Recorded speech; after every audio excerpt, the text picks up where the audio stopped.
আমার in total 4 সন্তান। এক সন্তান আল্লাহ নিয়ে নিয়েছেন, এক সন্তান আল্লাহর কাছে আছেন, জন্মের পরেই আল্লাহ পাক তাকে নিয়েছেন, আলহামদুলিল্লাহ। ইনশাআল্লাহ তার সাথে আমাদের জান্নাতে দেখা হবে। আর এখন আমার এক মেয়ে এবং 2 ছেলে। তো প্রত্যেক ছেলে এবং মেয়ের সময় ওয়াইফকে ঢোকানো হয়েছে, আমি জায়নামাজেই, যতক্ষণ পর্যন্ত বাচ্চা আমার হাতে আসে না আমি জায়নামাজেই ছিলাম।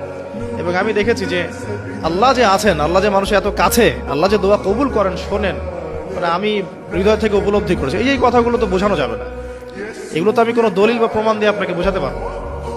এটা আপনি ফেস করলে না, ফিল করলে বুঝতে পারবেন।